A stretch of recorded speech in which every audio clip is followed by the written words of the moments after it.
कोजागरी पूर्णिमा। माँ की बातें खंड 1 स्वामी अरूपानंद पृष्ठ 84-85। मैंने पूछा, अच्छा ठाकुर को तुम सब भोग देती हो, क्या उसे ठाकुर खाते हैं? माँ ने कहा, हाँ खाते हैं। मैंने पूछा, कहाँ? उसका कोई चिन्ह क्यों नहीं देख पाता? माँ ने कहा, उनकी आंखों से एक ज्योति निकलकर सब वस्तुओं को चूस कर देखती है। उनके अमृत स्पर्श से वह वस्तु फिर से पूरी हो जाती है, इसलिए वह कम नहीं होती। भगवान वैकुंठ से उतरकर जहाँ उनका भक्त पुकारता है वहाँ पहुँच जाते हैं। कोजागरी पूर्णिमा के दिन लक्ष्मी वैकुंठ से पृथ्वी पर आती हैं और जहाँ जहाँ उनकी दृष्टि रहती है वहाँ जाती हैं तथा पूजा ग्रहण करती हैं। मेरी सास ने कमार पुकुर में 14-15 साल की एक गोरी लड़की को देखा था, जिनके कानों में शंख के कुंडल और हाथों में हीरे के कंगन थे। उन्होंने बकुल के वृक्ष के नीचे खड़े हो उससे बातचीत की। सास ने पूछा, बेटी तुम कौन हो? लक्ष्मी ने कहा, मैं यहीं आ रही थी। सास बोली, मेरे लड़के को देखा है? पूजा करने गया है, रात हो गई है, अभी तक नहीं लौटा। लक्ष्मी ने कहा, हाँ वे आ रहे हैं, दान दक्षिणा बांध ली है, मैं अभी वहीं से ही तुम्हारे घर आ रही हूँ। मेरी सास ने कहा, नहीं बेटी, घर पर कोई नहीं है, अभी मत आओ। इस प्रकार बार बार मना करने पर देवी ने कहा, ठीक है, मेरी ऐसे ही दृष्टि रहेगी, और वह अंतर्धान हो गई। देख तो रहे ही हैं कि उन लोगों की अवस्था कभी भी इतनी अच्छी नहीं है। मोटा चावल कपड़ा मिल जाता है। मेरी सास ने देखा था कि लक्ष्मी लाहा लोगों के घर से निकलकर उनके धान की मड़ई की ओर से घूमकर आई थी। मेरे जेठ ने आने पर सब सुनकर कहा, माँ तुम जान नहीं पाई, स्वयं साक्षात लक्ष्मी आई थी। आज कोजागिरी पूर्णिमा है ना? वे ज्योतिष जानते थे, खड़िया द्वारा उन्होंने पता लगाया था। श्री राम कृष्ण लीला प्रसंग खंड 1 पृष्ठ 31-32। अश्विन महीने में शरद पूर्णिमा के दिन, जिस दिन बंगाल में कोजागिरी लक्ष्मी पूजन होता है, राजकुमार जी बुरसुबो नामक ग्राम में एक यजमान के घर लक्ष्मी पूजन करने गए थे। आधी रात बीत जाने पर भी पुत्र को लौटते हुए ना देखकर श्रीमती चंद्रा देवी अत्यंत चिंतित हो गई और घर से बाहर निकलकर उनकी राह देखने लगी। कुछ समय इस प्रकार बीत जाने पर उनको ऐसा दिखाई दिया कि मैदान को पार कर बुरसुबो की ओर से कोई कमार पुकुर आ रहा था।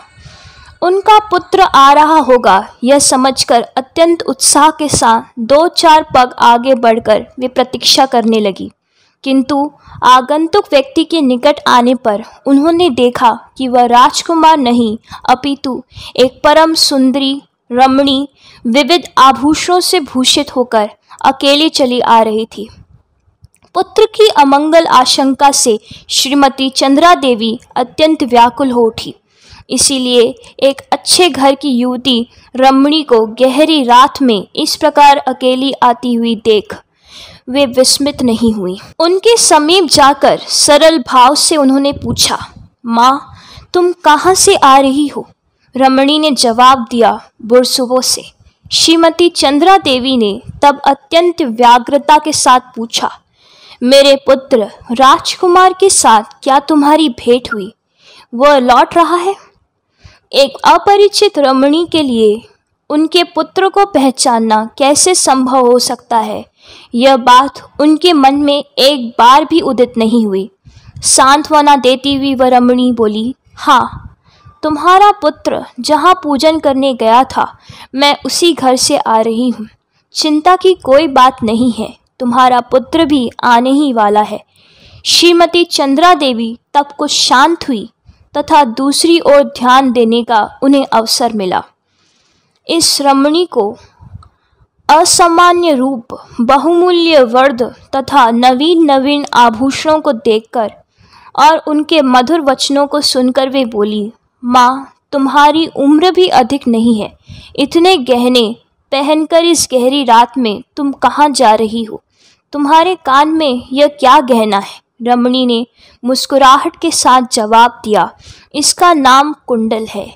मुझे अभी बहुत दूर जाना है। श्रीमती चंद्रा देवी उन्हें संकट में देखकर स्नेहपूर्वक बोली, माँ, आज रात में हमारे घर चलकर विश्राम करो, फिर कल तुम्हें जहाँ जाना है वहाँ चली जाना। रमणी ने कहा, माँ, मैं विवश हूँ, मुझे अभी जाना है, फिर कभी मैं तुम्हारे घर आऊँगी। यह बोलकर रमणी ने उनसे विदा ली और श्रीमती चंद्रा देवी के घर के समीप, जहाँ लाहा बाबुओं के ध्यान रखने के लिए अनेक गोलाकार घर थे, उधर चली गई।